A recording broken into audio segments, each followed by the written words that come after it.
wall. Yeah, we were watching them go down the straightaway, and as soon as he hit the brakes, that's when the car really got loose on him, and he hit the wall pretty hard here. Watch Boom. This. And watch the bumper cover off the very back of the car.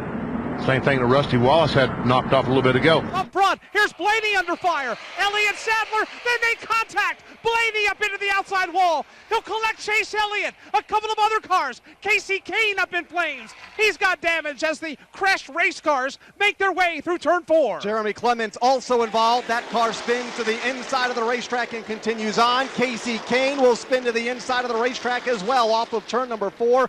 For the folks here at the Talladega Superspeedway, a huge, in fact, a couple of big screens on Sprint Vision getting a first-hand look. Chase Elliott getting involved, and, of course, Jeremy Clements with a vicious hit to the outside retaining wall. It looked like it sputtered. It looks like it's not up to speed. Now it's getting up to speed. Here comes Colin Brown on the outside trying to take over second from Kyle Busch. Oh!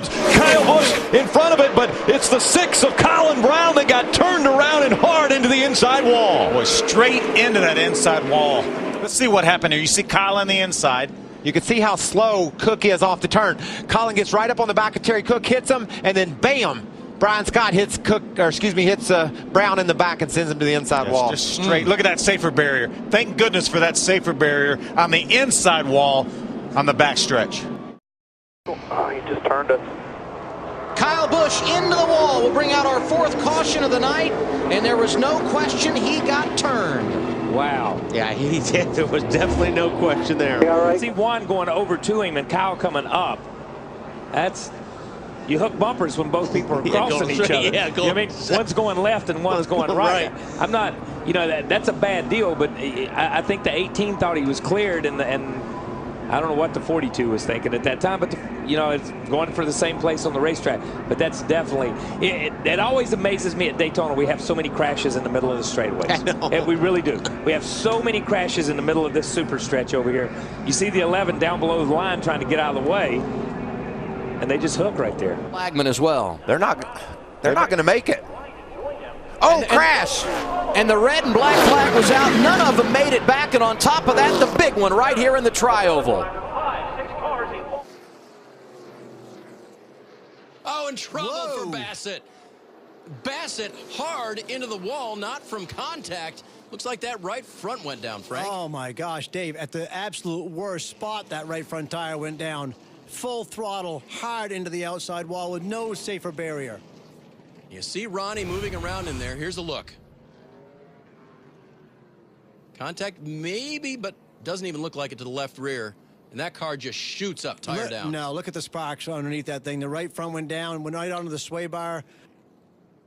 That's a big hit at a short track. Wow. And there's that 33 truck. We got one in the outside wall in turn 1. He's spinning. That's Tyler Reddick. Tyler Reddick, and he gets hit in the driver's door by his teammate, Austin Terrio. He's on the hub. This is the hard look right here. Wow.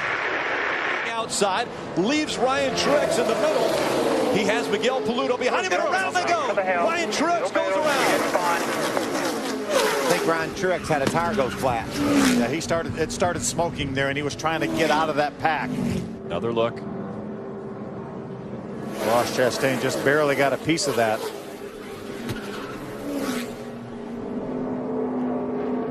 Had a left rear tire go down. I wonder if he was there, if someone rubbed into the left side of him. You can see all the damage on that truck, Phil, and when there's damage, there could have been something that rubbed that tire and it finally just went down. Yeah, quite possible. Right now that tire is flat. You see him trying to get down to the bottom of the racetrack, but the line is just too thick with trucks. What about John King? He did an amazing job slipping by that baby, as did Ryan Sieg. Look at Sieg go by, and there's Agnew. All those guys taking evasive action and making it through. To send him to the inside wall. I think it all started either with 62 having to get out of the throttle and Sieg getting into the back of him, or... It's the group where this happened. You might have got a little help from Brian Vickers. Is that who that was in the 20? Yep. And then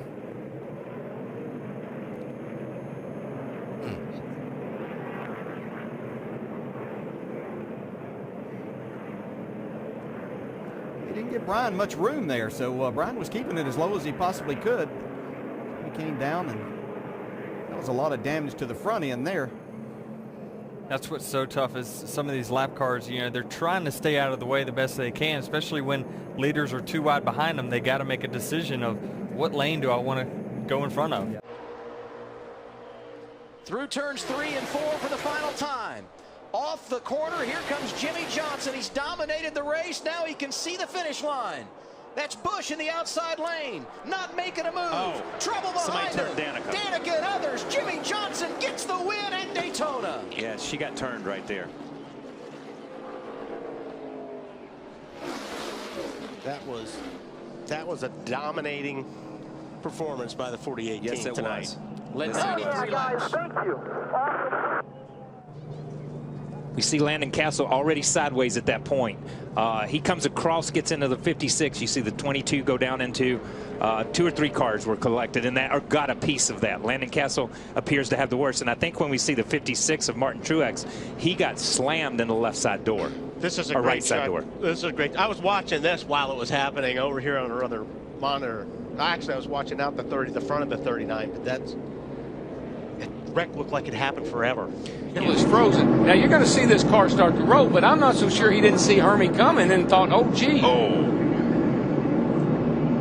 That was a hard hit. I think he saw that car coming and he said, he's not going to miss me. Yeah, I mean, he's all the way up on the outside. I don't know. It's hard to say what a driver's thinking, but I think the 43 Fike thought he saw him coming. He said, oh, gee, I got to get out. There's our light also saw it.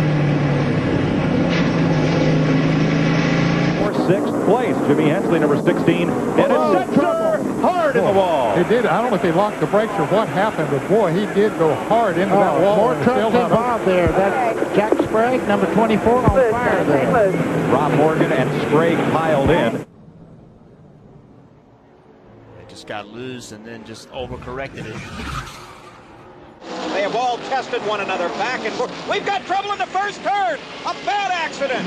Gene Glover's number 71 car flipping end over end. The other car, Jarrett, car number 8. Jarrett unbuckling, now climbing out of his machine. No movement on Glover's car. And Jarrett is hurt. He falls to the ground, rolls over.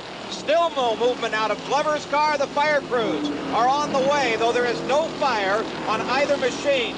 That white vapor is steam coming out of Jarrett's engine. An incredible accident down between the first and second turn here at Charlotte. Looking at it one more time, there is Glover. He is spinning, and Jarrett just hits him right square center in the back of the car. Now Glover goes upside down once, continues rolling upside down a second time. Jarrett's car is just slowly sliding along the racetrack. A pirouette out of Glover's car, a third time upside down. It's going over again and again. The fifth time upside down. And finally rolls to a stop right side up. Ready. Green flag goes back in the air. Great restart for Ryan Gifford. Oh, we got contact back in the field. Going into turn number 1. A pile up as they get into 1. The track completely blocked. A number of cars involved in this. A number of top 10 cars. Kinsey Rustin was running in the 6th spot. She was involved. Corey LaJoie's involved. Dylan Kwasniewski. Cameron Haley. There's Jesse Little, the 97, involved. Brandon Godovic got in the back of him. He saw it. He was the car right behind him. Kinsey Rustin wasn't quite as fortunate. She got turned around. Everybody else still getting up through the gears as all of this is taking place. So instead of being on the brakes, they're trying to accelerate, and this big wreck happens. See, there's a view right there. Jesse Little got in the back of Kinsey Rustin. That turned her in to Jimmy Weller. He makes hard contact with the outside wall. Watch Michael McGuire, the 7, get by there. It's the right front. Oh, that is a hard impact. Thank goodness for the safer barriers there and all of the things that NASCAR has implemented inside, including the Hans device in there. Got your breath. That was a hard lick. Definitely got some kind of issue right here with these tires. Yes, we do. All the way from the bottom of the racetrack, from that yellow line all the way up into the safer barrier. Watch Tony Stewart getting by, right in front of the 18 car. Watch how fast this car goes up there to the outside wall. Half back and outside. Keep coming. Keep coming. Yellow's out. Yellow. Elliott Sadler was in the high lane.